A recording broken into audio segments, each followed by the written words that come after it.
তোমাদের কিন্তু এই লজিকটি বা এরকম লজিক তোমাদের কিন্তু পরীক্ষায় আসবে। কাল পি ডট কাল কিউ এর মান কত, এই লজিকটি বের করতে হলে তোমাদেরকে কিন্তু ডটের সূত্র জানতে লাগবে। ডটের সূত্র কি মনে রাখবে?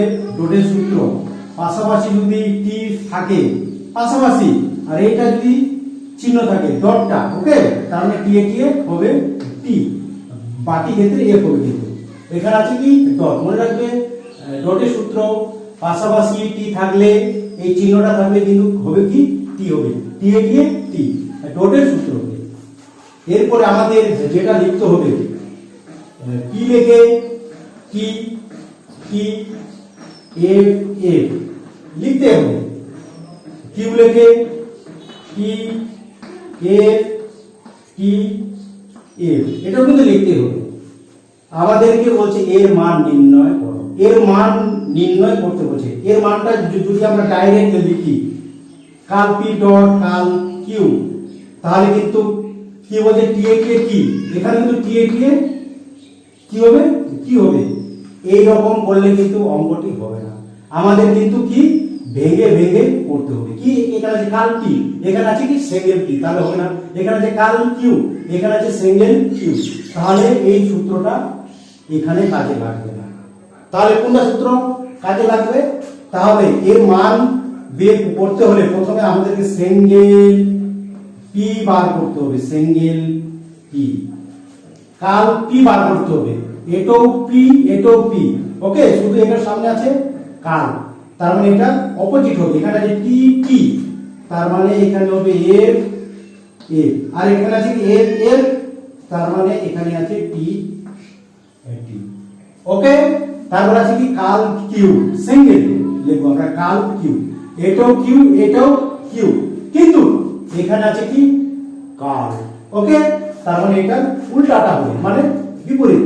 কি আছে এফ হবে, এফ আছে টি হবে, টি আছে এফ হবে, এফ হবে টি হবে।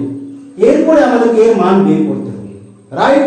তাহলে কি আছে কাল পি ডট কাল কিউ, কাল পি দেখতে আর কাল পি দেখতে সেম, ওকে, কাল কিউ দেখতে কাল কিউ দেখতে সেম, তার মানে এই দুটোকে আমরা সূত্র করব, কাল পি আর কাল কিউটাকে সূত্র করে ডটের সূত্রতে কিন্তু আমাদেরকে বের করতে হবে। ডটের সূত্র কি? পাশাপাশি যদি টি থাকে তাহলে এই চিহ্নটা যদি থাকে তাহলে হবে কি টি হবে। এবার পাশাপাশি দুটোর মধ্যে কোথায় কোথায় পাশাপাশি আছে? টি টি আছে কোথাও? সব থেকে নিচে আছে টি টি আছে, তাহলে ডটের সূত্র আছে পাশাপাশি টি টি থাকে তার মানে হবে টি, আর কি কোথাও পাশাপাশি আছে টি টি নেই, তার মানে বাকি ক্ষেত্রে হবে এ, ওকে। এটা হলো এর মান। এর মান যদি সবগুলো যদি হতো এ তাহলে কি হতো মিথ্যা, সবগুলো যদি হতো টি তাহলে কি হতো সত্য। এবার এই লাইনে যদি একটি থাকে যে কোনো জায়গায় তাহলে কি হবে? উত্তরটি আপত্তিক, আপত্তিক, এটাই কিন্তু উত্তর। আর এইরকম তোমাদের লজিক সত্তা পেপার থেকে একটা 100% তো আসবেই, তোমাদের কিন্তু করতে হবে। শর্ট কোশ্চেন আসবে, কিন্তু শর্ট কিন্তু তোমাদেরকে সবাইকে করতে হবে। যদি তোমরা লজিক করো বা নোট করো তাহলে কিন্তু শর্ট কোশ্চেনে তোমাদেরকে এই রকমের লজিক জানতে হবে, নাহলে কিন্তু তোমরা কিন্তু ফিলোসফিতে ভালো রেজাল্ট করতে পারবে। কেমন?